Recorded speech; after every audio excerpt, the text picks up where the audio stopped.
আসসালামু আলাইকুম and very good evening to all of you.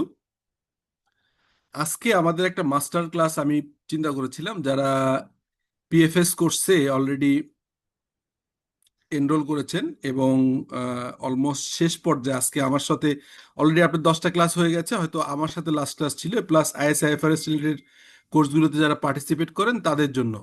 তো আমি দেখেছি যে অফিস আওয়ারের পরে আসলে 1 ঘন্টার বেশি লার্নিংটা খুব জমে না। হ্যাঁ, 1 ঘন্টার বেশি হলে আমরা আসলে নিতে পারি না, সেই কারণে এই মাস্টার ক্লাসের 2টা পার্ট করতে চাই। আজকের একটা সেশন আর আগামী রোববারে 9টার সময় আর একটা সেশন নিতে চাই। এই দুটো করে আমরা আইএসআইএফআরএস এর আমার সঙ্গে যারা কোর্সটা করছিলেন প্লাস পিএফএস তাদেরকে আগে যেসব বিষয়গুলো কাভার করা হয় নাই সেই সব বিষয়গুলো কাভার করে প্র্যাকটিক্যাল একটা ওরিয়েন্টেশন রাখতে চাই। তো আজকের সেশনটা ওয়ান সাইডেড, আমি প্রেজেন্টেশন দিব।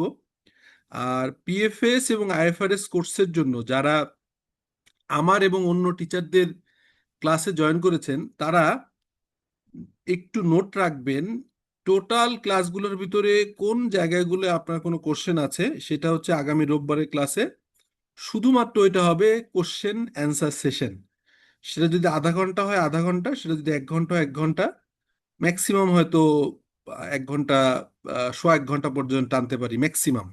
তো সেইভাবে আপনারা প্রিপারেশন রাখেন। আজকে আমরা যে আইএফআরএসটা আমি অনেকদিন পড়াই না, কিন্তু আহ, এই আইএফআরএসটা অত্যন্ত ইম্পর্টেন্ট এবং এইটা আপনার একমাত্র one of the very few rare IFRS যেটা আসলে ম্যানেজমেন্টের রিপোর্টিং এর সাথে ফাইন্যান্সিয়াল রিপোর্টিং এর একটা মেল বন্ধন করে। অর্থাৎ আমরা ফাইন্যান্সিয়াল রিপোর্টিং করছি, বাট একই সঙ্গে সঙ্গে ম্যানেজমেন্ট রিপোর্টিং এর জন্য এটা দরকার।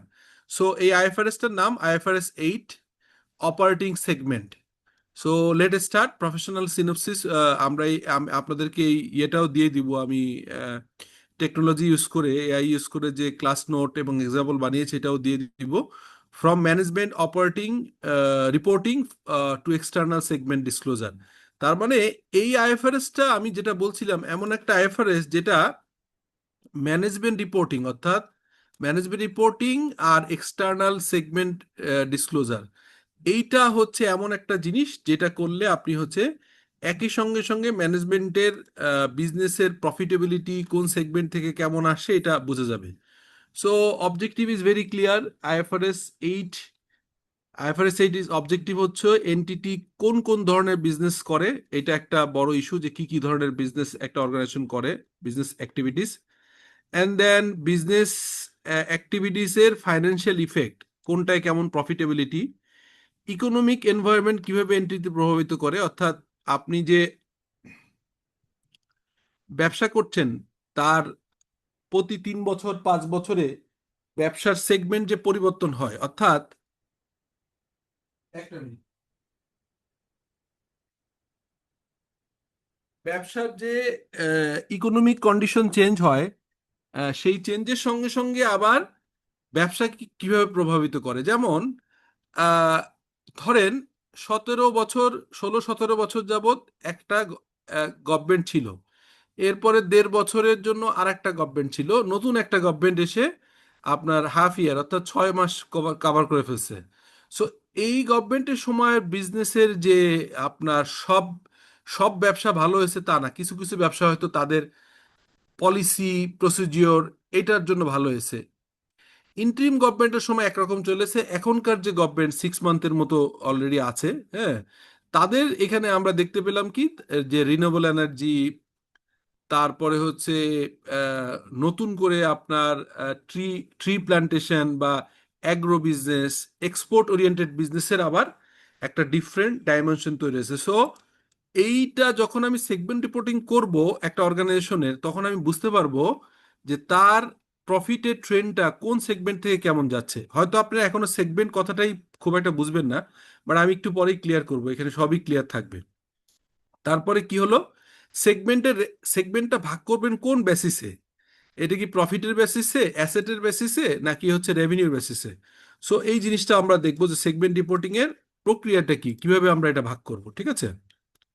সো আইএফআরএস 8 মূলত পাবলিকলি ট্রেডেড এন্টিটিস মানে যেটা হচ্ছে লিস্টেড কোম্পানি অথবা লিস্টিং এ যাবে, হ্যাঁ, তাদের জন্য ম্যান্ডেটরি, ঠিক আছে। সো কেউ যদি ভলান্টারি লেভেলে করে তাহলে কিন্তু অসুবিধা নেই, এটা করতে পারে। বাট যদি লিস্টেডে যায় বা লিস্টেড যাওয়ার জন্য অথবা যদি কোনো ডেট ইকুইটি সিকিউরিটি মার্কেটে ছাড়তে চায়, ইভেন টু সাম এক্সটেন্ট যদি আপনার foreign joint venture foreign investment আনতে চান, সেক্ষেত্রেও এটা ইম্পর্টেন্ট। তো আইএফআরএস 8 এর গুরুত্বপূর্ণ কনসেপ্টের ভিতরে একটা কনসেপ্ট আছে ম্যানেজমেন্ট। এই ম্যানেজমেন্ট কারা?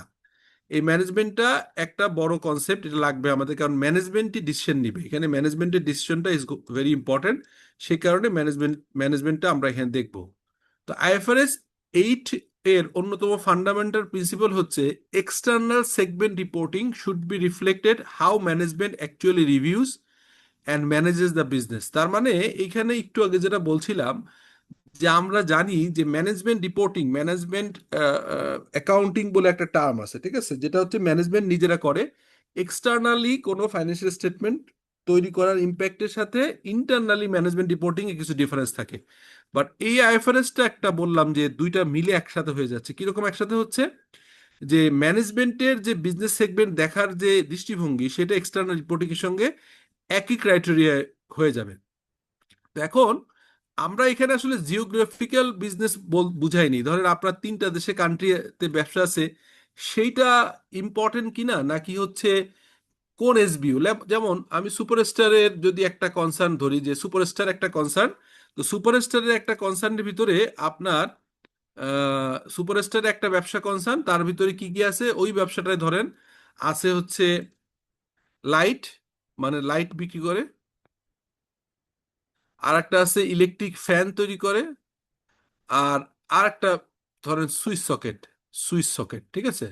এখন এই 3 সেগমেন্ট কে আলাদাভাবে লাইটিং এর প্রফিটেবিলিটি, ফ্যানের প্রফিটেবিলিটি এবং সুইচ সকেটের প্রফিটেবিলিটি, এইটা যে ভাগ করে দেখানো হয়, এটাকেই মূলত আমরা সেগমেন্ট রিপোর্টিং বলছি। বাট এটা তো এরকম মন মতো করলে হবে না, কি নিয়মে হবে সেই নিয়মটাই আজকে আমি আপনাদের সঙ্গে ডিসকাস করব।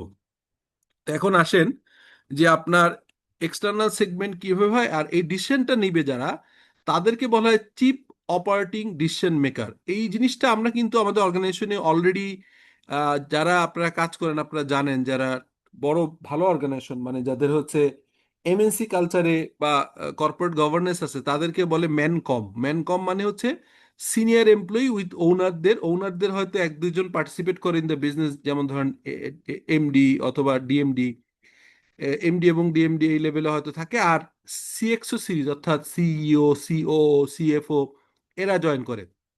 তো আইএফআরএস 8-এ chief operating decision maker, CODM নামে একটা কনসেপ্ট আছে। সেটা কারা? সেটা হচ্ছে, আমি যদি বলি, এই সিওডিএম হচ্ছে আপনার, এদেরকে আমরা সিওডিএম বলতে পারি। কারা?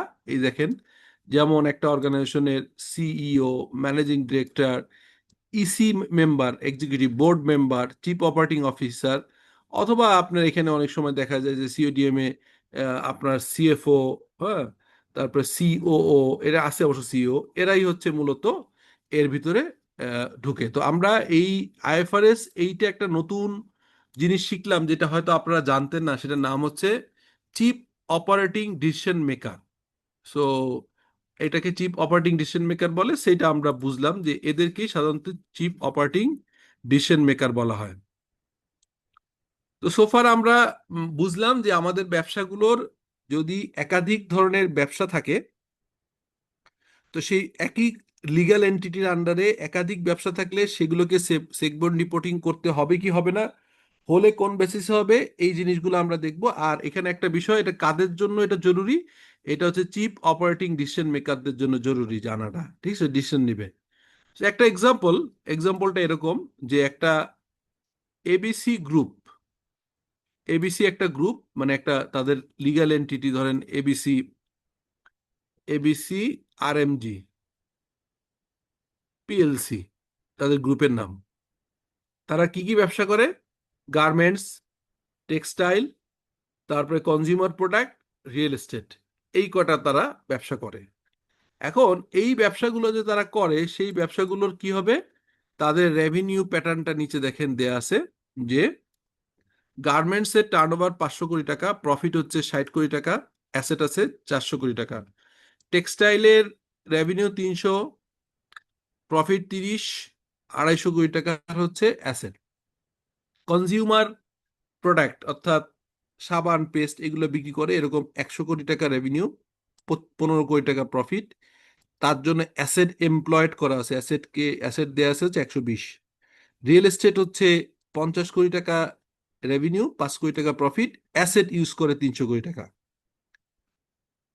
এইটা দেখে কি মনে হচ্ছে আমাকে কেউ একজন বলেন তো, যে কোথায় 300 কোটি ইউজ করে মাত্র 50 কোটি টাকা হচ্ছে আপনার রেভিনিউ হচ্ছে, আর এখানে 400 করে, মানে 100 কোটি টাকা বেশি ইউজ করে 500 কোটি টাকা রেভিনিউ, আবার 100 কোটি টাকা বেশি ইউজ করে কোথায় 5 কোটি, কোথায় 60 কোটি।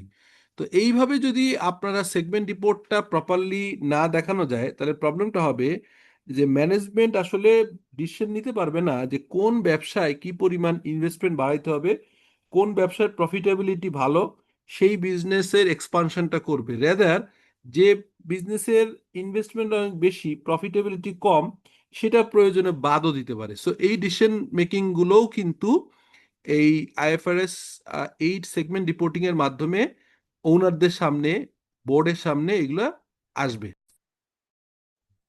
তো আমরা এই সংজ্ঞা অনুযায়ী আমরা আসলে, মানে পারফরমেন্স অনুযায়ী কি করে সিও, এই সেগমেন্ট অনুযায়ী বাজেট রিভিউ করে যে কার কত বাজেট, পারফরমেন্স অ্যাসেস করে এবং রিসোর্স অ্যালোকেট করে। এগুলো এগুলো কিন্তু নর্মাল আমরা জানি। তাহলে এগুলো অপারেটিং সেগমেন্ট হওয়ার স্ট্রং ইন্ডিকেশন, এটা একটা ইন্ডিকেশন। কিন্তু অলওয়েজ আপনারা খেয়াল করেন, operating segment not equal to reporting segment. মানে অপারেটিং সেগমেন্ট এরকম হলেই যে ওই অনুযায়ী রিপোর্টেবল সেগমেন্ট হবে, তা কিন্তু আইএফআরএস 8 বলছে না। আইএফআরএস 8 বলার একটা ফর্মুলা আছে, আমরা একটু পরেই শিখবো। তাহলে আমরা বুঝলাম যে অপারেটিং সেগমেন্ট এখানে 4টা: garments, textile, consumer product, real estate. So এই 4টাকেই আলাদা আলাদা রিপোর্টিং করা লাগতেও পারে, নাও লাগতে পারে। সেটা কি বেসিসে হবে সেটা আমরা একটু পর দেখব। আমরা কি আজকের ক্লাসের কন্টেন্টটা বুঝতে পেরেছি কিনা, যেটা নিয়ে আমরা কাজ করব সেটা বুঝছি কিনা বলেন তো দু একজন একটু কাইন্ডলি, যে কি পড়তে চাচ্ছি এটা বুঝছি কিনা আগে। পড়বো তো, এখনো জি পড়িনি। স্যার, বুঝতে হ্যাঁ, পেরেছি। ওকে, ফাইন। এটা কি আগে পড়েছি আমরা এই মানে আমাদের যতগুলো ক্লাস হয়েছে, বা আপনারা কি এটা এভাবে দেখেছেন কখনো? না আইএফআরএস? স্যার। না ওকে, স্যার। ঠিক আছে, ঠিক আছে। আমি ওই চাচ্ছিলাম যে আপনাদের নতুন কিছু লার্নিং দেই। ইভেন আমার ইউটিউব চ্যানেলেও বোধহয় এরকম ডিটেইল করে সেগমেন্ট রিপোর্টিং নিয়ে কোনো ক্লাস নেই। এই জন্য আমি ভাবলাম যে আপনাদের একটা, মানে ভালো লার্নিং দেই, যাতে করে এটা আপনাদের প্রফেশনাল ক্যারিয়ারে হেল্প করে। আচ্ছা, তাহলে operating segment not equal to reporting segment. Always operating segment reporting segment এক না হতে পারে। এটি আইএফআরএস সবচেয়ে গুরুত্বপূর্ণ ডিস্টিংশন। অপারেটিং সেগমেন্ট ম্যানেজমেন্ট যেভাবে বিজনেস বিজনেস কম্পোনেন্ট আইডেন্টিফাই করে, রিপোর্টিং সেগমেন্ট হচ্ছে আইএফআরএস 8। তাহলে ম্যানেজমেন্ট যেভাবে দেখতে চায় সেটাকে আমরা বলছি হচ্ছে, সেটাকে বলছি হচ্ছে অপারেটিং সেগমেন্ট। আর রিপোর্টেবল সেগমেন্ট যেটা, এটা আইএফআরএস যা বলছে সেভাবে করতে হবে, আইএফআরএস যেভাবে বলছে। যেমন রিপোর্টেড সেগমেন্ট হচ্ছে সেই অপারেটিং সেগমেন্ট যেটা আইএফআরএস 8 এর ক্রাইটেরিয়া অনুযায়ী সেপারেটলি ডিসক্লোজ হবে। তাহলে সেই ক্রাইটেরিয়া এখন আমরা পড়ি নেই। তাহলে এটা বুঝলাম যে অপারেটিং সেগমেন্ট, রিপোর্টেবল সেগমেন্ট একও হইতে পারে, এক নাও হতে পারে। এক হতেই হবে এমন কোনো ধরাবাঁধা নিয়ম নেই। অর্থাৎ every reportable segment is not an operating segment, but every operating segment is not necessarily a reporting segment। মানে এটা সমান হবে না, এটা আমরা বুঝলাম। এখানে একটা এখানে একটা ফর্মুলা আছে, সেই ফর্মুলাটাকে আমরা বলছি অ্যাগ্রিগেশন অফ অপারেটিং সেগমেন্ট। কিছু অপারেটিং সেগমেন্ট একত্র করা যেতে পারে, কিন্তু শুধু মানে কনভিয়েন্সের জন্য, কনভিনিয়েন্ট এই জন্য অ্যাগ্রিগেশন করা যাবে না। মানে ধরেন কয়েকটা জিনিস একসাথে করে রিপোর্ট করতে সুবিধা হয়, যোগ বিয়োগ করতে, অ্যাকাউন্টিং করতে সুবিধা হয়, এই বিবেচনায় অপারেটিং সেগমেন্ট একসাথে এনে রিপোর্টিং সেগমেন্ট করা যাবে না, সেটার ভিন্ন আলাদা। এখানে আইএফআরএস 8 এর ক্লজ 12-এ বলা আছে অ্যাগ্রিগেশনের জন্য প্রথম শর্ত হচ্ছে সেগমেন্টটি সিমিলার ইকোনমিক ক্যারেক্টারিস্টিক্স থাকতে হবে। অর্থাৎ আপনি এখানে দেখেন, এখানে যে আমরা ছিল, রিয়েল এস্টেট পুরো আলাদা, কনজিউমার পুরো আলাদা, গার্মেন্টস টেক্সটাইল একসাথে হতেও পারে। সো এই নেচারটা ইম্পর্টেন্ট। কি বলছে? সেগমেন্টে সিমিলার ইকোনমিক ক্যারেক্টারিস্টিক থাকতে হবে। কিরকম? এর মধ্যে যথেষ্ট সিমিলারিটি থাকতে হবে। কি হয়েছে? প্রোডাক্ট অথবা সার্ভিসের সিমিলারিটি, প্রোডাকশন প্রসেসের সিমিলারিটি, টাইপস অফ অথবা ক্লাস অফ কাস্টমার, কোন কাস্টমার, যেমন ধরেন electric lights, electric light, fan, এগুলা সেল হয় হচ্ছে ইলেকট্রিক মার্কেটে এবং ইলেকট্রনিক্স ইলেকট্রিক দোকানে। এখন সুপারস্টার গ্রুপ একবার টিস্যু ব্যবসা শুরু করলো, ফেসিয়াল, তারপরে টয়লেট টিস্যু, এগুলা। সো তার সেগমেন্টটা একটু আলাদাই হবে। তার সেগমেন্টটা আলাদা হবে কেন? কারণ ওইটার কাভারেজ, রিটেল দোকান কাভারেজ করবে মুদি দোকান, তারপরে ডিপার্টমেন্টাল স্টোর, এইসব জায়গায় নিয়ে যাবে টিস্যু এবং ইয়ে। আর লাইট ফ্যান বিক্রি করে যেরকম ইলেকট্রিক শপ, সেখানে বিক্রি করবে। তো এই type type or class of customer, distribution method, regulatory environment, এটা ইম্পর্টেন্ট। ওষুধের যদি ব্যবসা থাকে কোনো গ্রুপের, ওষুধের সাথে আপনার লাইটের ব্যবসা মিলবে না, কারণ ওষুধের জন্য রেগুলেটরি আলাদা লাগে, তার হয়তো ফ্রিজিং ভ্যান লাগে এটা ডিস্ট্রিবিউট করবার জন্য, আলাদা। এখন স্যার নিয়মটা। স্যার জি বলেন। জি বলেন। স্যার তাহলে কি আমরা এটা ধরে নিব যে যদি সিমিলারিটি না থাকে, তার মানে আমি যে রিপোর্টটা করলাম তার মানে এটা অপারেটিং সেগমেন্ট? হ্যাঁ, অপারেটিং সেগমেন্টটা আমরা যেটা করি সেটা আমাদের মন মতো করে থাকি, কিন্তু আইএফআরএস অনুযায়ী করবার জন্য নিয়ম আছে। সেই নিয়মটা এখনই, এই প্রথম আমি এই 7 নম্বরে এসে যে 3টা টেস্ট, এই টেস্টটা বলবো। এই টেস্টটা খুব সহজ, আপনারা ইজিলি বুঝবেন। মানে এতক্ষণ করে জিনিসটা বোঝানোর চেষ্টা করছি যে আমাদের একটা লিগ্যাল এন্টিটির আন্ডারে যদি এক বা একাধিক সেগমেন্ট অফ বিজনেস থাকে, যেটা এসকিউ বলি আমরা, এসকিউ, হ্যাঁ।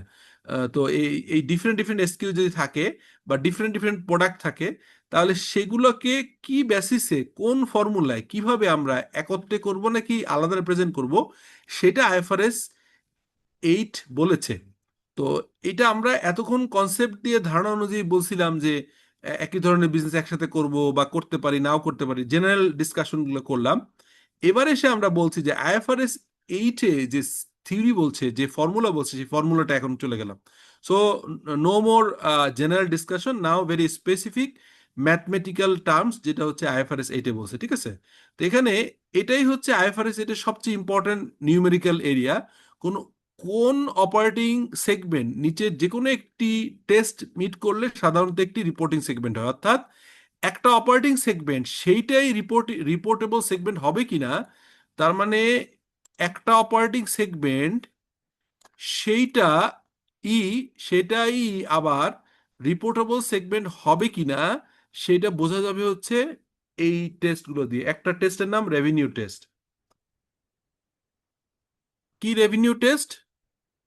দেখেন, প্রথম রেভিনিউ টেস্ট হচ্ছে ওই segment revenue 10% of the combined segment হবে। অর্থাৎ সুপারস্টারে ধরলাম, superstar electronics, electric electric electric বা ইলেকট্রিক অ্যান্ড ইলেকট্রনিক্স লিমিটেড, একটা কোম্পানি, ইএনই।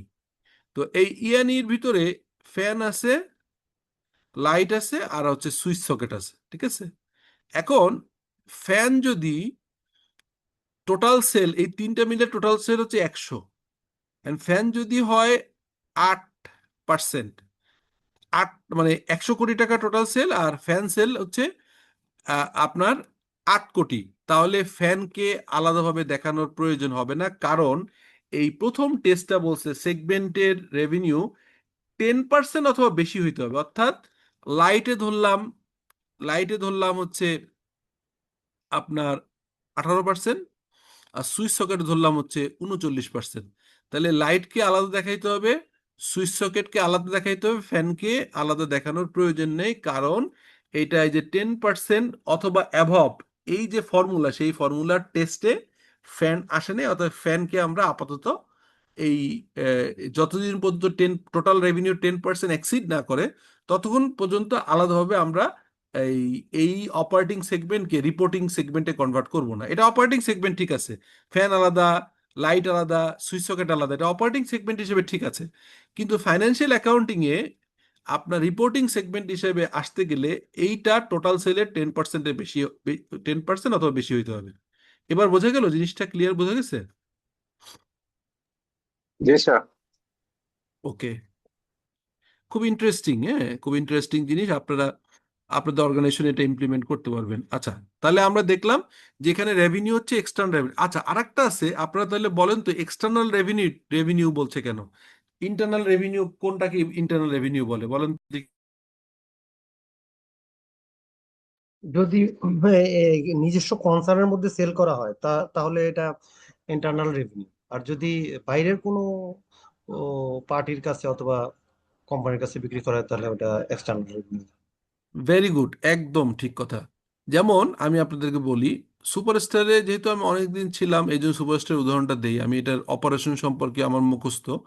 যে সুপারস্টার ক্যাবেল নামে একটা কোম্পানি আছে। তো সুপারস্টার ক্যাবেল থেকে তার নেয় হচ্ছে আপনার ওই যে সুপারস্টার ফ্যান, তাদের এই ক্যাবেল কিনতে হয়, ঠিক আছে?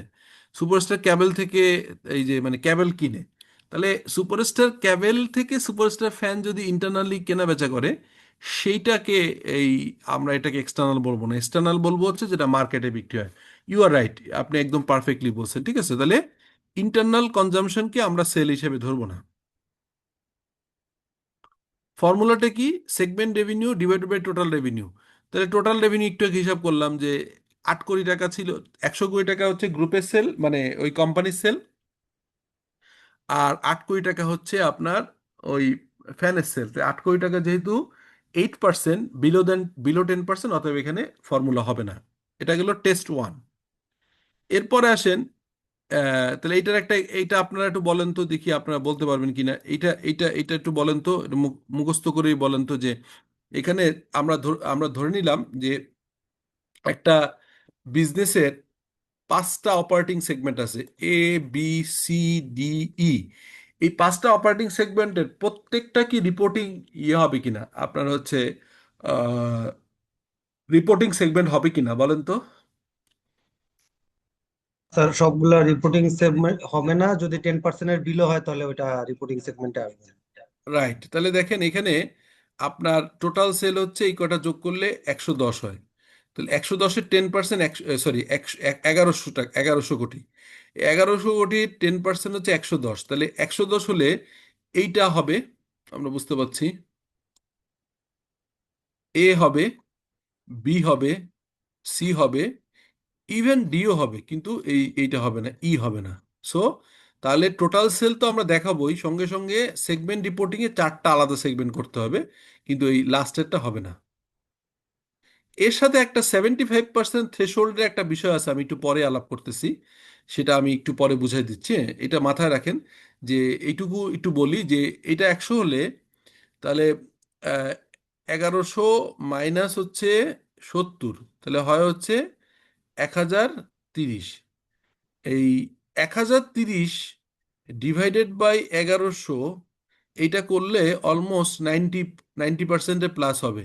তো আমাদের এইরকম ইন্ডিভিজুয়ালি 10%-এর অ্যাভব যেমনি বের করতে হবে, আর একটা জিনিস দেখতে হবে যে যতগুলো সেগমেন্ট আমি দেখাচ্ছি সেগমেন্টগুলো টোটাল যেন আবার 75%-এর বেশি হয়। তার মানে এমনভাবে ভাগ করে দেখাইতে হবে যে টোটালের 75কে যেন আলাদা করে দেখানো যায়। তার মানে এখানে অটোমেটিকলি এটা হয়ে যাচ্ছে, কারণ এই 70 মাত্র 70কে আলাদাভাবে দেখাচ্ছি না, 1100-কে পুরো একটা যাচ্ছে, আর আলাদা সেগমেন্ট আকারে এই 450, 300, 170, 110 এটাকে আলাদা দেখাচ্ছি। এই তিনটা যোগ করে হয় 1080। আর সরি 1080 না, কত হয় এটা বিয়োগ করলে, সরি আমি তো ভুল বললাম, এই 70 বাদ দিলে 1030 হয়। 130। 1030, সরি। এই 1030 আবার 1100-র ভিতরে হচ্ছে আপনার 90%-এর অ্যাভব, 93-2% হবে। তার মানে এইটা হচ্ছে আসলে মূলত 75-এর উপরে। তার মানে এমন যদি হতো যে এখানে যদি ধরলাম যে প্রথম সেগমেন্টটা আপনার বুঝাই দিই, আমি একটু পরে আসে এটা, তারপরে অ্যাডভান্স বুঝাই দিই সুবিধা হবে। সেটা হচ্ছে এই যে ক্রাইটেরিয়ার ভিতরে আরেকটা ক্রাইটেরিয়া, যেমন এখানে যদি এমন হতো, আমি জাস্ট আপনাদেরকে সিম্পলি বুঝাই, সেটা হচ্ছে এই 1100-র ভিতরে যদি এটা এমন হতো যে 1100-র ভিতরে এইটা হয়েছে একাই 730, ঠিক আছে, আর এইটা হয়েছে 200, এই যে 200, তারপরে এইটা হয়েছে ধরেন 80, এটা হয়েছে 30, এটা হয়েছে 20, এরকম যদি হয়, তাহলে দেখেন আপনার আমি যে ভাগ করে দেখাবো এই ভাগ করাটা হচ্ছে দুটো মিলে 75% কাভার করতে হবে। তা না হলে আপনি যদি এই দুটো মিলে যদি 75, ধরেন এমন যদি হয়তো 730, 730 না, এনে লিখি হচ্ছে 630, 630 আর 100, তাহলে এবার দেখেন, তাহলে 100 হলে, 100 যদি হয়, এটা 630 হয়, এটা 100, এটা 80 70 এরকম অনেক কিছু ধরলাম। তাহলে 1100-র এগেনস্টে 630 হচ্ছে পার্সেন্টেজ ওয়াইজ, পরে হচ্ছে আপনার ধরেন 62% বা 61%। তাহলে আমাদের ফর্মুলা অনুযায়ী যেহেতু 1100 10% 110, খেয়াল করেন 1100 10% 110, অতএব এই 110-এর উপরের গুলোই সেগমেন্ট করব। তা এই ফর্মুলা অনুযায়ী মাত্র সেগমেন্ট রিপোর্ট করতে হয় একটা, যেহেতু এটা 630, 100-কেও করতে হয় না, 80-কেও করতে হয় না, এখানে 70 যদি হয় এটাকেও করতে হয় না, এটাকে 90 যদি হয় এটাকেও করতে হয় না। উদাহরণ হিসেবে বললাম। তাহলে দেখা গেল যে প্রথম ক্রাইটেরিয়া অনুযায়ী 10% অফ অ্যান ইন্ডিভিজুয়াল সেগমেন্ট রিপোর্টেবল হবে যদি টোটালের 10% সে কাভার করে। কিন্তু একই সঙ্গে সঙ্গে আর একটা রুল আছে যে 75%কে সেগমেন্ট রিপোর্টে ভাগ করতে হবে। তো এখানে দেখলাম মাত্র হচ্ছে 630 একটাই হয়, আর অন্যগুলো হয় না। তখন আমাদের এই 75-কে করতে গেলে এই 100-কেও করতে হবে, প্রয়োজনে 80-কেও করতে হবে। এটা আরেকটু পরেই এক্সাম্পল আছে, আমি অ্যাডভান্স বলে ফেলছি, একটু পরে এই এক্সাম্পলটাতে পুরো ক্লিয়ার করা আছে। সো প্রথম ক্রাইটেরিয়া হচ্ছে 10% অফ দ্য রেভিনিউ। আর তারপরে বললাম 75%, তো 75% পরে আসলে এটা এখন দেখলাম যে এটা রিপোর্টেবল, এটা রিপোর্টেবল, এটা রিপোর্টেবল, অনলি এটা রিপোর্টেবল না। এবার আসেন প্রফিট অর লস। এই 75%টা পরে আছে, এটা আমি দেখাচ্ছি কোথায় আছে আপনাদেরকে।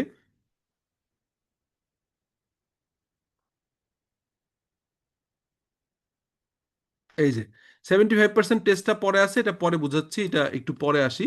তার আগে একটু অন্য একটা ডিসকাশন করি, সেটা হচ্ছে সেকেন্ড যেটা ছিল,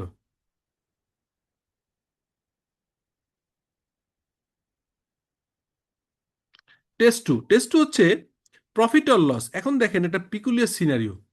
টোটাল সেগমেন্টে, এখানে দেখেন টোটাল সেগমেন্টের একটা সেগমেন্টের প্রফিট 100, ঠিক আছে? আপনি হচ্ছে আহ, একটু আগে যেটা বললাম, এই 10% অফ 10% অফ রেভিনিউ,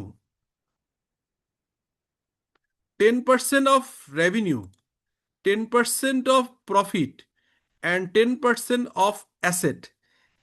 যদি এমন হয় যে রেভিনিউ নাই, ব্যবসা শুরু করে নাই, এখন পর্যন্ত ব্যবসা শুরু হয় নাই, শুধু অ্যাসেট আছে, তাহলে কি করবেন বলেন তো? আমার কোশ্চেনটা বুঝছেন, যে এখন পর্যন্ত ব্যবসা শুরু হয় নাই, তারা অ্যাসেট ট্যাসেট কিনছে, বিল্ডিং তৈরি করতেছে, ফ্যাক্টরি করতেছে, এরকম স্টেজ যদি হয়, যেহেতু অ্যাসেট নাই, সরি সেলস নাই, শুধু অ্যাসেট আছে, তখন কি করব আমরা সেগমেন্ট রিপোর্টিং করতে গেলে কোনটার বেসিসে করব? অ্যাসেটের বেসিসে তখন। অ্যাসেটের বেসিসে করব, রাইট। অ্যাসেটের বেসিসে করব, রাইট। ওকে। আচ্ছা এখন দেখেন যে আমার এইখানে আমরা কিন্তু এই 1100 টেস্ট করলাম। আবার যদি প্রফিটের বেসিসে করি তাহলে কি হয়, যে আপনার এই যে এখানে দেখবেন 150 কোটি টাকা হচ্ছে আমার টোটাল প্রফিট। তার ভিতরে 10% অফ দ্য প্রফিট যদি থ্রেশহোল্ড নেই, তাহলে এ বি, এ বি হয়, কিন্তু আপনার এই যে এ বি হয়, কিন্তু সি পর্যন্ত হয়, এই দুটো হয় না, এই দুটোর প্রফিট কম। তার মানে যদি রেভিনিউর বেসিসে করি তাহলে এই কয়টা সেগমেন্ট হয়, একটা হয় না। আর যদি 150 কোটি টাকার উপরে আপনার 150 কোটি টাকা টোটাল প্রফিট, হ্যাঁ, আপনার হচ্ছে এটা কি বললাম, এটা হচ্ছে সেগমেন্ট এ, তারপরে টোটাল রেভিনিউ, ও না, এখানে সরি, এখানে প্রফিটের কিছু নাই, এটা হচ্ছে এক্সট্রা, সবই রেভিনিউ, সরি আমি ভুল বলছি, এটা অন্য একটা এক্সাম্পল, এটা এটা এখানে আছে, সরি। ওটা ঠিকই ছিল, ওটা হচ্ছে আমরা রেভিনিউর বেসিসে করব। এখন আসেন প্রফিট, টেস্ট টু। তাহলে প্রথমটা পেলাম যে প্রফিটের উপরে আমরা প্রথম যেটা পেলাম সেটা হচ্ছে টোটাল টেস্ট, সেই টেস্টটা হচ্ছে রেভিনিউ টেস্ট। রেভিনিউ টেস্টটা কি? প্রথম টেস্টটাকে রেভিনিউ টেস্ট, রেভিনিউ টেস্টটা মানে টোটাল রেভিনিউ 10%-এর অ্যাবভ হইলে আমরা সেগমেন্ট করব, ফার্স্ট টেস্ট শেষ। সেকেন্ড টেস্ট আসেন, টেস্ট টু। টেস্ট টু হচ্ছে প্রফিট অর লস টেস্ট। এখানে একটা মজার ব্যাপার হচ্ছে যে যদি আমরা তো ধরেন কোন একটা রেভিনিউ থ্রেশহোল্ড আসলো, তাকে প্রফিট টেস্টেও ঠিক দেখতে হবে। প্রফিট টেস্টটা কিরকম করবেন? এখানে আপনি দেখবেন যে 10% of the profit, 10% of the প্রফিটকে আলাদা করতে হবে। তো এখন সমস্যা হচ্ছে 10% অফ দ্য প্রফিট যদি হয়, কোনো কোনো জায়গায় তো লসও হইতে পারে। তাহলে সেই ক্ষেত্রে আপনি কিভাবে করবেন? আমি প্রথম বললাম রেভিনিউ, দ্বিতীয় টেস্ট বললাম প্রফিট অর লস। তাহলে ওই ব্যবসারই আমি এখানে আগে যে এক্সাম্পল দিয়েছিলাম ABCDE, সেটার প্রফিটে যে আমি দেখছি যে এ সেগমেন্টের প্রফিট 100 কোটি টাকা প্লাস, বিতে হচ্ছে 60 কোটি টাকা প্লাস, মানে এগুলো প্রফিট, সিতে হচ্ছে 40 কোটি টাকা প্রফিট, ডিতে হচ্ছে 20 কোটি টাকা লস, সিতে হচ্ছে 10 কোটি টাকা লস। তাহলে টোটাল আপনার প্রফিটেবল সেগমেন্ট হচ্ছে 100 + 60 + 40 200, আর টোটাল লস মেকিং সেগমেন্ট হচ্ছে 20 + 10 30। তাহলে এখানে আপনার আসলে আমরা গ্রেটার অফ, গ্রেটার অফ কোনটা, এই দুইটার ভিতরে বড় কোনটা, এই দুইটার ভিতরে বড়, মানে প্রফিটের সংখ্যাই বেশি লসের চাইতে। লস হয়েছে মাত্র 30 কোটি টাকা আর প্রফিট হয়েছে 20। তাহলে এই দুইটার যেটা বড় ওইটাকে আমরা কনসিডার করবো। এই দুইটার বড় হচ্ছে 200 কোটি টাকা। এখন আমি দেখব 200-র ভিতরে 100 কত পার্সেন্ট, এটা হচ্ছে 50%। 200-র ভিতরে 60 কত পার্সেন্ট, 30%। 200-র ভিতরে 20 কত পার্সেন্ট, 20%। 200-র ভিতরে 20 কত, 10%। তাহলে ডি পর্যন্ত সেগমেন্ট হবে, আর 200-র ভিতরে 10 হচ্ছে 5%, অতএব এটাকে আমরা কনসিডার করব না। তার মানে এইখানে দেখেন যে থ্রেশহোল্ডের যে ক্রাইটেরিয়া, প্রথম বললাম রেভিনিউ থ্রেশহোল্ড, পরেরটা বললাম প্রফিট অর লস থ্রেশহোল্ড। সেইখানে দেখেন আপনি এই যে এ সেগমেন্টটা আলাদা রিপোর্ট হবে, কারণ টোটাল আপনার হচ্ছে এখানে প্রফিট 100, অতএব এটা মোর দেন 20। মানে এখানে যেহেতু আমি একটা থ্রেশহোল্ড বের করছিলাম, টোটাল প্রফিট হচ্ছে 200 কোটি টাকা, তার উপরে 10%-এ হয় হচ্ছে আপনার 20। তার মানে প্রথমটার প্রফিট 100 ছিল, এই প্রথমটা 100, তাহলে এটা অপারেটিং সেগমেন্ট হবে। বি হচ্ছে অপারেটিং সেগমেন্ট হবে, সি হচ্ছে অপারেটিং সেগমেন্ট হবে, ডি অপারেটিং সেগমেন্ট হবে, ই হবে না, কারণ ই হচ্ছে আপনার 20 কোটি টাকার নিচে মাত্র 10 কোটি টাকা, এই যে 10 কোটি টাকা। পরেরটা বোঝা গেছে? আমি এই যে সেগমেন্টের প্রথমটা রেভিনিউ বললাম, দ্বিতীয়টা বললাম প্রফিট আর লস, এটা কি বোঝা গেছে প্রফিট লসেরটা? জি স্যার, প্লিজ। ওকে, ঠিক আছে। এখন দেখেন যে আপনার এই যে লস আর প্রফিট, আমরা কিন্তু কনসিডার করার সময় লসকেও রেখেছি প্রফিটকেও, অতএব এটা প্রফিট অথবা লস এটা ইম্পর্টেন্ট না, ফিগারটা ইম্পর্টেন্ট, এটাকে বলা অ্যাবসলিউট অ্যামাউন্ট। তাহলে এখানে খেয়াল করেন কেন অ্যাবসলিউট অ্যামাউন্ট বলা হয়েছে। এখানে আপনাদেরকে একটা ভুল হয় যে লস হইলে আমি বাদ দিই, লস হইলে বাদ দিব না, কারণ আমার একটা সেগমেন্টে কি পরিমাণ লস হচ্ছে সেটাও কিন্তু ম্যানেজমেন্টকে আলাদা করে দেখানোর প্রয়োজন হতে পারে। তার মানে আমার লস বেশি হইলেও ম্যানেজমেন্টকে আলাদাভাবে চোখে আঙ্গুল দিয়ে দেখাতে হবে কোন সেগমেন্টটা লস আপনার হচ্ছে 10%-এর বেশি হয়ে গেছে। আপনার প্রফিট করছেন 200 টাকা, আরেক জায়গায় তার লস খেয়ে ফেলছে 30%, তাকে দেখাইতে হবে। সো প্রফিট লসেরও একটা সেগমেন্ট আলাদা করতে হবে। তাহলে আমরা প্রথম পেলাম রেভিনিউ, তারপর হচ্ছে প্রফিট স্যার, লস। জি বলেন। এই ক্ষেত্রে কি ওই আপনার মানে দুইটা যে লস আর প্রফিট মিলিয়ে যে টাকাটা ব্যালেন্স দেয় ওইটার উপরে বেসিস হবে না টোটাল, মানে শুধু লসেরটা আলাদা আর প্রফিটেরটা আলাদা? হ্যাঁ, যেটা হচ্ছে প্রফিট এবং লস আলাদা করব, মানে টোটাল প্রফিট কত, টোটাল লস কত, তো সেটার ভিতরে যেটা বড় হবে, যেমন ধরেন এখানে পেলাম কত, যে তিনটা হচ্ছে প্রফিট বড় সংখ্যায় যোগ করলে হয় 200, আর লস হয়েছে দুইটা, এটা যোগ করে হয় 30। তাহলে 30 এবং 200-র ভিতরে বড় 200, অতএব এই অর্গানাইজেশনের লাভের সংখ্যাই বেশি, অতএব এখানে আমি বেজ বেজ অ্যামাউন্ট হিসেবে 200 টাকাই নিচ্ছি। তাহলে আপনার কোশ্চেন হচ্ছে যে যোগ মানে 5টা সেগমেন্টের বা 10টা সেগমেন্ট, 7টা সেগমেন্ট, অপারেটিং সেগমেন্ট যাই হোক না কেন, রিপোর্টিং সেগমেন্ট করার সময় অপারেটিং সেগমেন্টগুলোর প্রফিটগুলোকে আলাদা যোগ করব আর লসগুলোকে আলাদা যোগ করব। তারপরে দেখব যে লসের সংখ্যা বেশি না প্রফিটের সংখ্যা বেশি, যেটাই বেশি হবে সেটাকে আমরা বেস হিসাবে নিব। তো এখানে আমরা পেলাম এই প্রফিটেরটা। ঠিক আছে ভাই, বুঝে গেছে? বুঝতে পারছি স্যার। ওকে, তাহলে এবার দেখেন আমরা এটা পেয়ে গেলাম। সো তাহলে এখানে দেখেন এই আপনার এই আপনার এরকম করা যাবে না যে এই দুইটা মিলে লস হয়েছে 30, এটাকে এক সেগমেন্ট দেখানো যাবে না, ইন্ডিভিজুয়াল ব্যবসাকে আলাদা দেখাইতে হবে। এরপর আসেন থার্ড টেস্ট, সেটাকে বলে অ্যাসেট টেস্ট। তাহলে প্রথম পেলাম হচ্ছে রেভিনিউ টেস্ট, তারপরে প্রফিট অর লস টেস্ট, আর থার্ড টেস্টটা হচ্ছে অ্যাসেট টেস্ট। অ্যাসেট টেস্টটা কি? Segment asset 10% of the total asset, 10% of the total asset, all are operating segment. Formula কি? টোটাল অ্যাসেট কত, তার ভিতরে ওই সেগমেন্ট কত। তাহলে আমরা এখানে যে এক্সাম্পলটা দেখেছিলাম, এখানে অ্যাসেট ছিল না, অ্যাসেট যেটা ছিল একটা সেটা দেখতে হবে, একটা এক্সাম্পল। এই যে আপনার অ্যাসেটের 10%, এখানে দেখা যাচ্ছে এ সেগমেন্টে অ্যাসেট 500, বি সেগমেন্টে 300, সি সেগমেন্টে হচ্ছে আপনার 100, ডি সেগমেন্টে 70 আর 30। তাহলে টোটাল অ্যাসেট 1000। তাহলে 1000-এর 10% 100, তাহলে 100-র সাথে কম্পেয়ার করলে এই প্রথমটা হয়,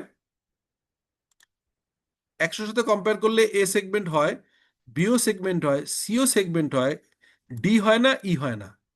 তাহলে আমরা তাহলে এই 10%-এর উপরেগুলোই নিলাম, তাহলে সবগুলোই 10% ফর্মুলা। তাহলে এবার আসেন যে গোল্ডেন রুল হচ্ছে, তাহলে আমরা কি কি দেখতে পেলাম? আমরা পেলাম রেভিনিউ 10% গুলোকে আলাদা দেখলাম, প্রফিট অল লস এর 10% হলো অ্যাসেট। এখন সেগমেন্ট রিপোর্টের যে রুল, সেই রুল হচ্ছে রেভিনিউ 10%-এর বড়, অথবা প্রফিটের 10%-এর বড়, অথবা অ্যাসেটের 10% বড়। এই তিনটি টেস্টেই হচ্ছে সাফিসিয়েন্ট, অর্থাৎ এই তিনটা টেস্টে যারা হচ্ছে কোয়ালিফাই করে গেল তাদেরকে করতে হবেই। তার মানে আমরা এখানে পেয়েছিলাম যে সেগুলো কি কি পেয়েছিলাম দেখেন। এবার আসেন কমপ্লিট একটা এক্সাম্পল। কমপ্লিট এক, ইদের আগে তো দেখলাম ছোট ছোট আলাদা, অ্যাসেট আলাদা দেখছি, রেভিনিউ আলাদা দেখছি, প্রফিট আলাদা দেখছি, এবার একসাথে দেখতে চাই। কমপ্লিট এক্সাম স্টাইল, এটা আপনাদের পরীক্ষায় প্রফেশনাল স্টুডেন্ট, এটা সিআইসিএম এ প্রচুর এরকম পরীক্ষা আসে, এই এই অঙ্কটাই তুলে দেয়, এই ধরনের অঙ্কই তুলে দেয়। ABC PLC is a operating segment, এর অপারেটিং সেগমেন্ট হচ্ছে এ তে আছে রেভিনিউ 500, তার প্রফিট হচ্ছে 80 আর অ্যাসেট হচ্ছে 400। তার বি সেগমেন্ট যেটা আছে সেটা 300 রেভিনিউ, 50 প্রফিট, 300 হচ্ছে অ্যাসেট, সি হচ্ছে 120 ইয়ে, ডিতে হচ্ছে 70 রেভিনিউ, লস 15 আর 100 কোটি টাকার অ্যাসেট, ইতে হচ্ছে 30 হচ্ছে রেভিনিউ, 5 হচ্ছে লস, অ্যাসেট হচ্ছে 50। তাহলে আমরা যদি দেখি রেভিনিউ থ্রেশহোল্ডের 10, এই যে রেভিনিউ টোটাল আসছে কত, রেভিনিউ আসছে 1000, এর 10% 100, তাহলে এইটা অনুযায়ী এখানে কয়টা টিকে? 3টা টিকে, এবিসি। এখানে এ হয়, বি হয়, সি হয়, ডি আর ই হয় না। তাহলে রেভিনিউ অনুযায়ী আমরা মাথায় রাখলাম প্রথম 3টা হয়। প্রফিট লসে যদি বলেন তাহলে আমরা কি করবো বলেন তো, এটা কি করবো আপনারা বলেন তো, কোনটাকে কোনটাকে যোগ করবো, একটু ফর্মুলা বললাম, কোন 3টাকে যোগ করবো বা কাকে কাকে যোগ করবো বলেন তো? আগে প্রফিট গুলো যোগ করবো আর লস গুলো যোগ করবো। হ্যাঁ, তার মানে 80, 80 আর 50, 130 আর হচ্ছে 20, 150 আর এদিকে 20। তাহলে এই 3টা যোগ করে ফেললাম আমরা ফর্মুলা অনুযায়ী। সরি, যেটা বড় এই সেটা যে এই যে আমরা পেলাম হচ্ছে 150 প্রফিট আর 20 হচ্ছে লস। তাহলে এখন আমরা দেখব যে এই 150, এই 150 10% 15, তাহলে এ সেগমেন্ট হয়, বি হয়, সি হয়, ডিও হয়ে যায়। আমরা রেভিনিউতে দেখছিলাম ডি হয় না, কিন্তু প্রফিটে দেখছি ডি হয়, ঠিক আছে। তাহলে এটা আমরা মাথায় রাখলাম, ডিটা হচ্ছে। তাহলে অ্যাসেটে এবার আসেন, টোটাল অ্যাসেট ছিল কত? টোটাল অ্যাসেট হচ্ছে 1000, এর 10% হয় 100। তাহলে 100 যদি হয় তাহলে এ হবে, বি হবে, সি হবে, ডি হবে। তাহলে আমরা দেখলাম ফাইনাল রিপোর্ট হবে হচ্ছে আপনার এ, বি, সি এবং ডি হবে, কারণ এই তিনটার দুইটাতেই হচ্ছে মানে দুইটাতেই কাভার করছে এ, বি, সি, ডি। আর ই হচ্ছে এখানেও বাদ গেছে, এখানেও বাদ গেছে, এখানেও বাদ গেছে। অতএব ই কে কোনোভাবেই আপনার এটাকে, he doesn't meet any of the three qualitative aspect, অতএব আমরা এখানে নিব না। এবার বোঝা গেল জিনিসটা, কি বুঝতে পারলেন যে এটা ফর্মুলাটা কিভাবে করতে হয়? জি স্যার, এখন স্যার কোশ্চিনটা হলো হুম আমার চারটে, এখানে চারটা পাঁচটা ছিল, গ্রুপ ছিল, হুম সেগমেন্ট ছিল হুম পাঁচটা, আমাদের চারটা আমরা রিপোর্টেবল পাচ্ছি। তো হুম। যেটা রিপোর্টেবল পাচ্ছি না সেটা কি হবে? সেটা তো ওই সব মানে 100-র ভিতর ঢুকে যাবেন, 100 তো থাকবেই, ধরেন এই কটা মিলে। ওইটাকে কাটা কোনটার মধ্যে? হ্যাঁ, ওইটাকে আলাদা দেখাবো না, মানে এক হচ্ছে যে ব্যবসার টোটালটা তো আমি একসাথে দেখাবোই, এটা তো আমার দেখানোর জন্য আইএস 1 অনুযায়ী তো আমি, আইএস 1 অনুযায়ী তো আমি এটার একটা স্টেটমেন্ট করছি। প্রবলেমটা হয়েছে এইটাই যে এইটাকে আলাদা দেখাইতে হবে, এইটাকে আলাদা দেখাইতে হবে, এইটাকে আলাদা দেখাইতে হবে, এইটাকে আলাদা দেখাইতে হবে, অ্যাকাউন্টেন্টদের বড় কাজ। কিন্তু এই 30কে আলাদাভাবে আর দেখাইতে হবে না। হ্যাঁ, এটাই হচ্ছে কোশ্চেন। টোটাল তো একবারে যাবেই, অ্যাগ্রিগেটেড সব মিলে তো একবারে যাবেই। বুঝতে পারছেন? ওটা তো টোটালের ভিতর থেকে যাবে। হুম। স্যার স্যার আসসালামু আলাইকুম স্যার। বুঝলাম, জি। স্যার ওই যে প্রফিট বেস যেটা, সেখানে তো যে হুম 15-10 মাইনাস ফিগার, হুম হুম। সেখানে আমরা মাইনাসও কনসিডার। না, মাইনাস প্লাস দুইটাই, মানে অ্যাবসোলিউট ফিগার। এখানে একটা বলছিলাম না, দেখেন এখানে একটা জিনিস বলে আসছি যে এখানে মাইনাস, এই যে কেন অ্যাবসোলিউট অ্যামাউন্ট বলা হয়েছে। অ্যাবসোলিউট অ্যামাউন্ট মানে কি, লস, অথবা আমরা যখন লিখি না অ্যাকাউন্টিং এর বা ম্যাথমেটিক্স এর, আমরা একটা বলি না যে কোনো সময় 20 হচ্ছে প্লাস, আবার মাইনাস হচ্ছে ধরেন 15। তো আমরা যখন অ্যাবসোলিউট ফিগার বলতে বোঝায় সামনে প্লাস আছে কি মাইনাস আছে ইম্পর্টেন্ট, আমরা লিখি না এরকম, এই যে প্লাস মাইনাস মানে হচ্ছে এই সামনে প্লাস অথবা মাইনাস, এটা ইম্পর্টেন্ট না, ইম্পর্টেন্ট সংখ্যাটা, এটাকে বলে অ্যাবসোলিউট অ্যামাউন্ট। তো এই ফর্মুলা যেভাবে করা হয়েছে, ফর্মুলাটা তো করা হয়েছে অ্যাবসোলিউট অ্যামাউন্ট। এটা কি লস অথবা গেইন, এটাকে আলাদাভাবে দেখানো হয় নাই, কারণ লস বেশি হইলেও কিন্তু সেটা ম্যানেজমেন্টকে আলাদা চোখে আঙ্গুল দিয়ে দেখাইতে হবে। এই কারণেই লসকে লস দেখেই যে সেগমেন্ট আলাদা করবো তা না। লস এবং প্রফিটের একই formula, 10% of the profit all loss. ঠিক জি আছে? Sir, thank you sir. Sir আচ্ছা, জি বলেন। স্যার হচ্ছে হলো স্যার হচ্ছে হলো এইখানে ধরেন যে হচ্ছে হলো তিনটা, মনে করেন যে তিনটা টেস্টের ভিতরে আমাদের দেখা হুম। গেছে 5টা কোম্পানির ভিতর হচ্ছে হলো তিনটার দেখা গেছে যে হচ্ছে ABC, তিনটার হ্যাঁ। দেখা গেছে যে হচ্ছে তিনটাই পাস করছে, আর হচ্ছে হলো ডি হুম। দেখা গেছে একটাই পাস করছে, আর ধরেন যে সি তো একটাই পাস করছে। সেই ক্ষেত্রে আমি ডি দুইটা পাস হলো ডি করছে কি আর নিব? সি। হ্যাঁ, এখন এইখানে একটা ইস্যু আছে, সেটা হচ্ছে সেইখানে এসে দুইটা জিনিস আছে। একটা হচ্ছে যে তিনটা দুইটা যেহেতু, মানে ডি কিন্তু এখানে দেখেন, ডি, সরি এখানে একটু দেখি,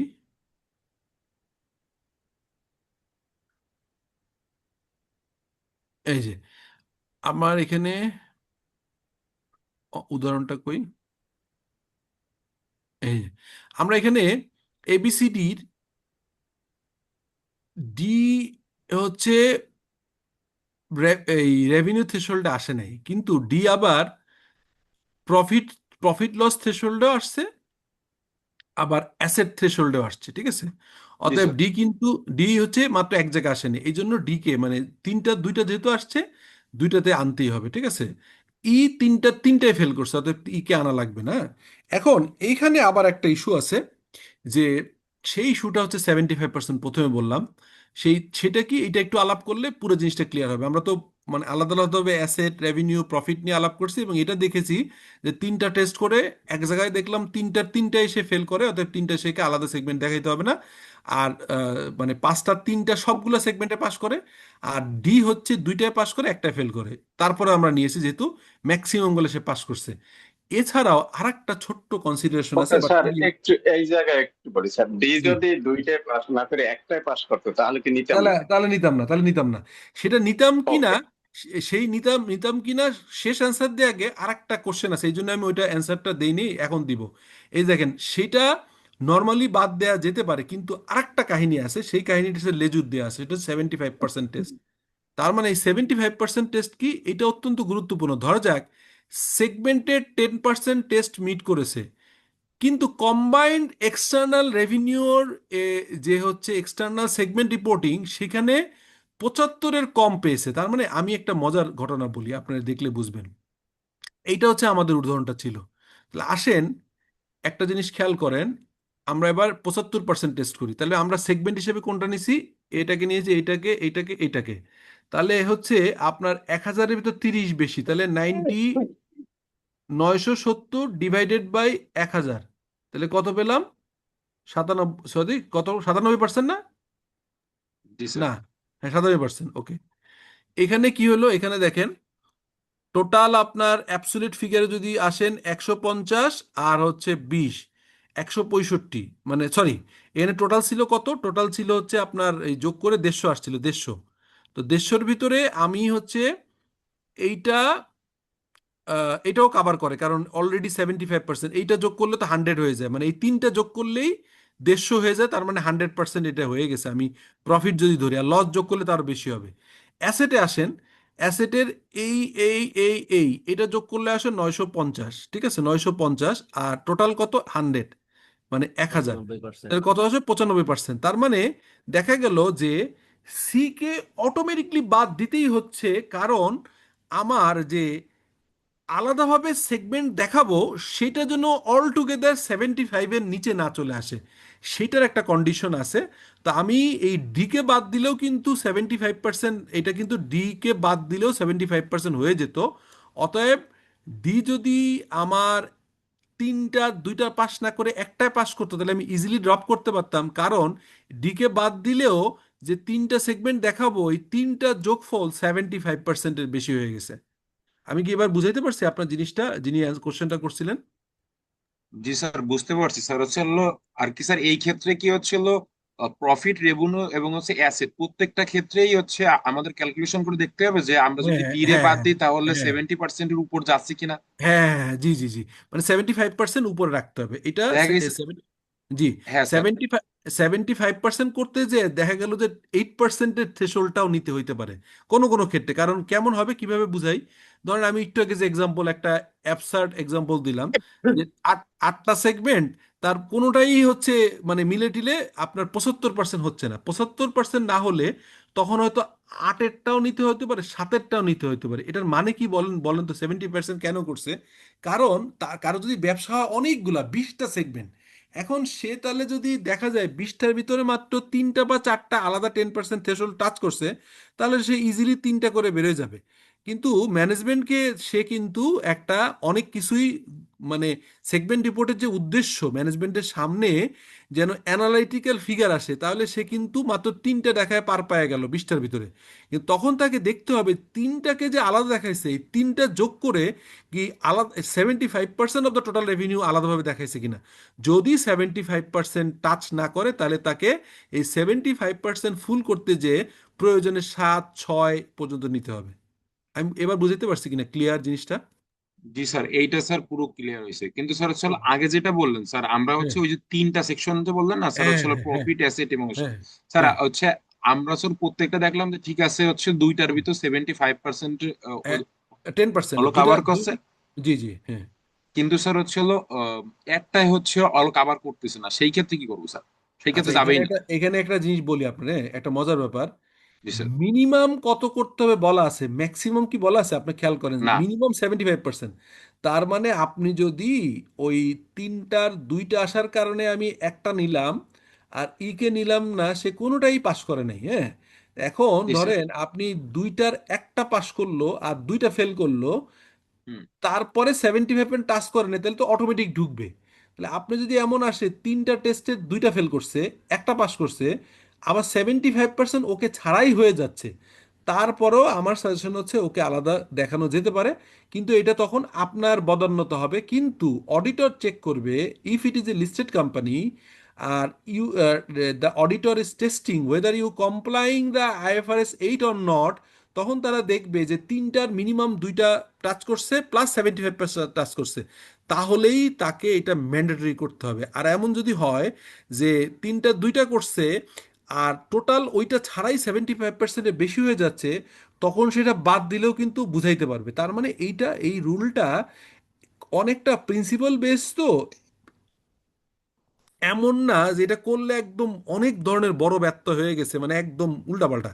তার মানে there is a management discretion. এই জন্যই ওই উপরে যে ডেফিনিশন দেয়া আছে, CODM বলা আছে না, চিফ অপারেটিং সেগমেন্ট রিপোর্ট, মানে যে ম্যানেজমেন্ট, এই ম্যানেজমেন্টে তখন জি স্যার। চাওয়া থাকতে পারে যে ভাই আপনি আমার একটু বেশি করে দেখান, সমস্যা কি? আপনার একটু কষ্ট হবে, অ্যাকাউন্টেন্ট হিসেবে আপনার কষ্ট হচ্ছে, কিন্তু আমি তো অ্যানালাইটিক করতে আমার ডিসিশন নিতে একটু সুবিধা হয়। তো এইখানে এই যে CODM এরও কিন্তু একটা ভূমিকা আছে।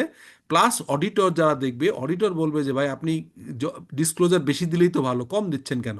সেই ক্রাইটেরিয়া আমি বললাম যে তিনটার দুইটা হলেই আমি অন্তত নিয়ে নিব। এই যে CODMও কিন্তু বলবে, চিফ অপারেটিং ডিসিশন মেকার, তারা যত বেশি ডেটা পাবে তত তাদের অ্যানালাইসিস করে ডিসিশন নিতে সুবিধা হবে। তারা দেখতেছে বছর বছর লস করতেছে, লসের সংখ্যা বাড়তেছে, গত বছর টোটাল প্রফিট ছিল 200, তার ভিতরে এক জায়গায় প্রফিট খেয়ে ফেলছে হচ্ছে 10, এবার খাইছে 12, তারপর আবার 15। অতএব ওইটাকে আলাদাভাবে দেখো, ওইটাকে ম্যানেজমেন্টকে টার্গেট দাও, টার্গেট দিয়ে এটা বাড়াক, অথবা না করলে বন্ধ হয়ে যায়। উদ্দেশ্য এবার বুঝতে পারছেন এগুলো এত কিছু করবে কোন উদ্দেশ্যে? ইজ ইট জি ক্লিয়ার ভাই? স্যার। জি স্যার। জি স্যার। জি স্যার, ওকে, পুরো ক্লিয়ার হয়েছে। এইটাই। তো এটা আসলে একদম হার্ড অ্যান্ড ফাস্ট একটা রুল না। কোশ্চেন হচ্ছে জি স্যার, বলেন, জি জি জি তাহলে বলেন। কি স্যার এই যে তার মানে এনে 75% যে কন্ডিশনটা, এটা হুম। কি অনলি রেভিনিউর ক্ষেত্রেই অ্যাপ্লাই হবে না না প্রফিট এবং সবগুলোর লসের? মানে সবগুলোর ক্ষেত্রে এখন দেখেন সবগুলোই কিন্তু ম্যাচ করে যায়, আমি কিন্তু সবগুলোই দেখছি, আপনি খেয়াল করছেন যোগ করে করে তিনটা সেগমেন্টেই দেখলাম আমি, এই যে প্রফিট লস এবং ইয়ে দেখলাম তিনটা সেগমেন্টই হবে। কারণ যেহেতু কোনো একটাকে তো এমফাসিস দেওয়া হয় নাই যে না আমি রেভিনিউকে বেশি গুরুত্ব দিচ্ছি, প্রফিটকে কম দিচ্ছি, অ্যাসেটকে কম দিচ্ছি, তা বলা হয় না, এই জন্য তিনটেই দেখতে হবে। এখন কোশ্চেনটা হচ্ছে কিছু কিছু ব্যবসায় এত লম্বা, যেমন আমি একটা উদাহরণ বলি, হ্যাঁ ধরেন পদ্মা সেতু সহ এরকম অনেক সেতু বা অনেক কিছু কিন্তু আপনার রেভিনিউ মডেলটা কেমন, যেমন হচ্ছে যাত্রাবাড়ি যে ফ্লাইওভার করছে, যাত্রাবাড়ি ফ্লাইওভার যারা করছে ওরা হচ্ছে প্রাইভেট সেক্টর পিপিপি তে করছে, মানে গভর্নমেন্টের সাথে জয়েন্ট ভেঞ্চার পিপিপি মডেল করছে, ঠিক আছে। এখন তাদের কিন্তু খরচ হয়ে গেছে, রেভিনিউ অনেক পরে আসবে। তো তাদের কিন্তু ধরেন এই ধরেন তাদের ব্যবসার ভিতর তিনটা কনস্ট্রাকশন কন্ট্রাক্ট নিল, একটা নিল যাত্রাবাড়ি ফ্লাইওভার, আরেকটা নিল মিরপুর ফ্লাইওভার, আর একটা নিল মনে করেন যে হচ্ছে উত্তরা ফ্লাইওভার।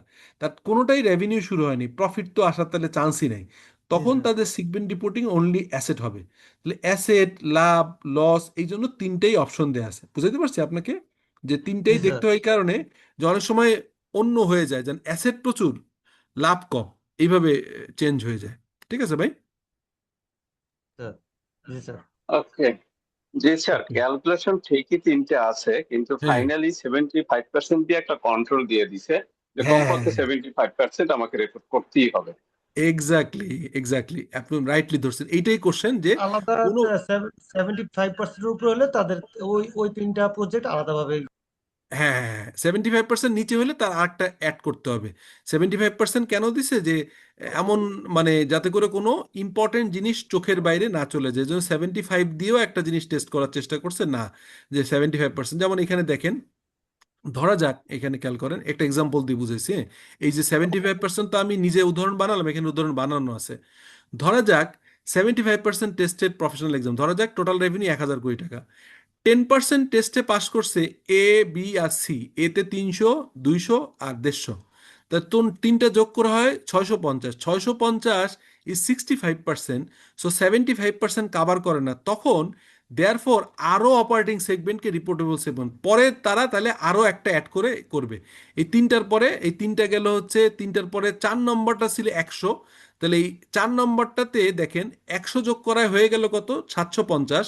তখন 1,000-এর 750 হয়েছে 75%, তার মানে সে আর একটা সেগমেন্ট তখন বাড়ায় নিবে। এটা কিন্তু আলাদা একটা উদাহরণ, আগের উদাহরণের সাথে মিলায়েন না।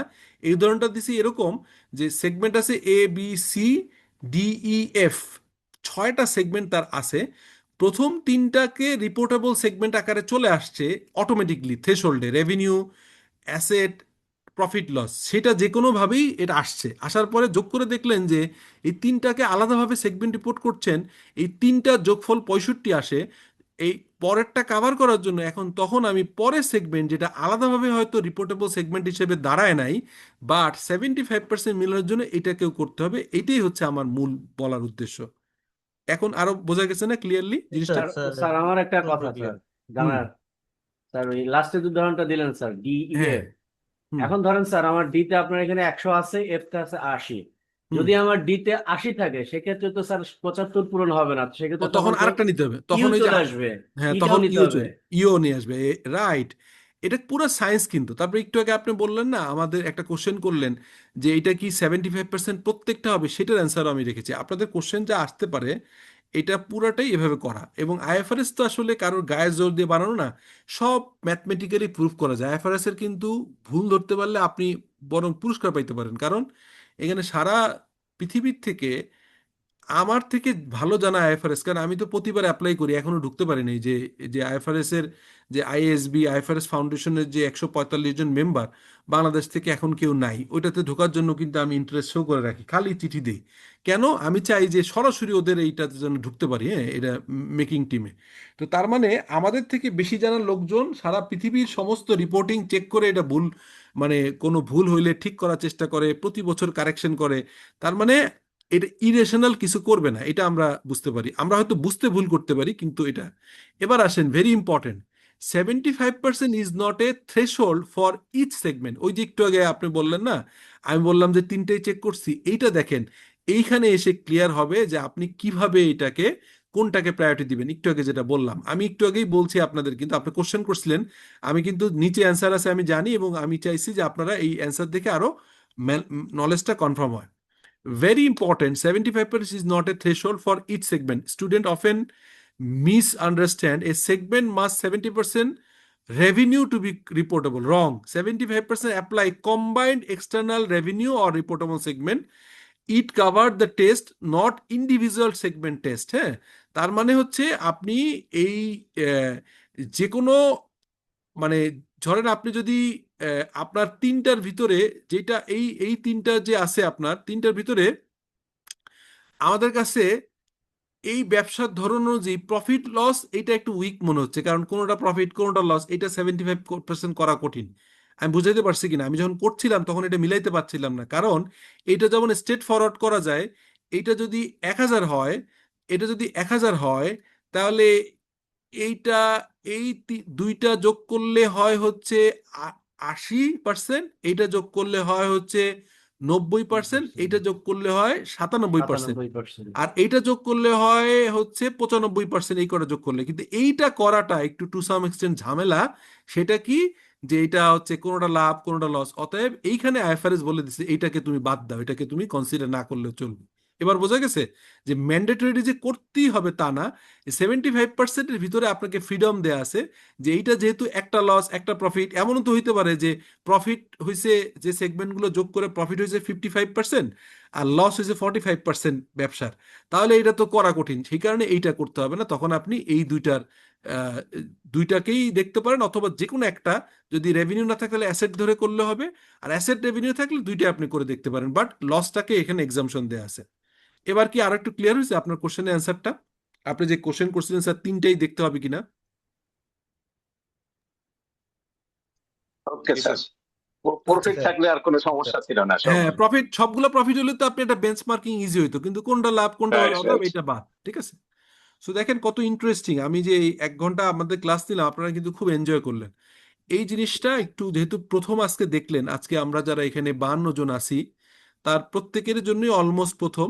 আমি রিকোয়েস্ট করব যে এটা আমি এইটার পুরো ফাইলটা আপনাদের দিয়ে দিব, আর এটার রেকর্ডেড ভিডিও তো কালকে পেয়ে যাবেন, আরেকবার দেখেন, কারণ এইটা কিন্তু কিছু নলেজ আছে ইজিলি সব জায়গায় পাওয়া যায়, বাট আজকে যেটা বলছি এটা কিন্তু একটু আমার টোটাল ইউটিউব চ্যানেল বা অন্য জায়গায় এত এলাবোরেটলি এভাবে ডিসকাশন করা হয় না, এই জন্য আমি এটার নাম দিছি মাস্টার ক্লাস। আর আমি তো আপনাদেরকে বললাম যে আরেকদিন একটু মিনিমাম আধা ঘন্টা আর ম্যাক্সিমাম 1 ঘন্টা বা 1.5 ঘন্টা আর একটা কোশ্চেন অ্যান্সার রাখবো। সেই দিনকে আপনারা চেষ্টা করেন যে একদম খুব সলিড কিছু কোশ্চেন দেয়া। আমি টেকনোলজির হেল্প নিয়ে, ক্লড অথবা চ্যাট জিপিটির হেল্প নিয়ে ক্লাসের ভিতরে যদি আমি আটকায় যাই কোনো কিছু, তাহলে আপনাদের সলভ করে দেওয়ার চেষ্টা করব। সেটা অবশ্যই আইএফআরএস রিপোর্টিং রিলেটেড হলে ভালো হয়। সো আমি আজকেও ভাবছিলাম 1 ঘন্টা ক্লাস নিব, অলমোস্ট 1 ঘন্টার বেশি হয়ে গেছে। 8:30টায় শুরু করছে, এখন 9:37 বাজে। সো আজকে আমি শেষ করি, আপনাদের সাথে আরেকবার দেখা হচ্ছে ইনশাল্লাহ। আপনাদেরকে ক্লাস নোটিশ দিয়ে যেখানে যেখানে যে গ্রুপে এই আজকের নোটিশটা পেয়েছিলেন সেই জায়গায় সাজেদুল বা আমার টিমের লোকজন আপনাকে লিঙ্ক দিবে। আরেকবার আপনাদের সাথে আমি ওই যে আমার বলি না যে একটু বেশি করে পড়াতে চাই, আপনাদের সাথে আরেকটু ইন্টারাকশন করতে চাই, এটা আমার লোভ থেকে, আপনাদের সাথে একটা ডিসকাশনের লোভ থেকে আরেকটা সেশন আমি বাড়িয়ে নিলাম। So with that note please keep me in your prayer, আর নাচ ক্লাসে দেখা হবে ইনশাল্লাহ। স্যার, জি, এটা থ্যাংক কি যে ইউ স্যার। বললেন রবিবারে স্যার 8:30 বা 9টা, এটা কি রবিবার, সামনে রবিবারে ইয়ে করবে? হ্যাঁ হ্যাঁ হ্যাঁ, যদি রবিবার কোনো কারণে আটকায় যায় আমি গ্রুপে দিয়ে দেবো, মানে মোটামুটি এরকম আমরা তো ওয়ার্কিং ডেতে বা যে কোনো দিনেই 9টার দিকে হইলে আমাদের সমস্যা হয় না, কারণ মোটামুটি 9টা আমরা পৌঁছাই যাই। আর শুক্রবারে আসলে 8:30টাও সমস্যা হয় না, এখানে শুক্রবার 8:30 রাখি। তো আমি ওই ওই সেশনটা রাখবো, ওইটা আপনাদের কোশ্চেন অ্যান্সারের মতো করে আয়োজন করা। ওইটা আমি মানে মোটামুটি রোববারের টেন্টেটিভলি কনফার্ম করলাম। আমি ওই যদি আটকায় যাই রবিবার সোমবার যে কোনো একদিনে আমরা করে ফেলবো, আপনাদেরকে দিয়ে দিব তথ্যটা। ওই দিন শুধুমাত্র কোশ্চেন জমান, এনাফ কোশ্চেন জমান, যা যা ক্লাস নিছেন অন্য টিচাররা নিছে আমি নিয়েছি, সেখান থেকে রিপোর্টিং রিলেটেড কোশ্চেনগুলো তৈরি করেন বা জানতে চান, হ্যাঁ এগুলো করে আমরা শেষ করি। ঠিক আছে? ঠিক আছে। সো আজকের মতো শেষ করি। আসসালামু আলাইকুম। আসসালামু আলাইকুম স্যার। আসসালামু আলাইকুম। ওকে স্যার আসসালামু আলাইকুম।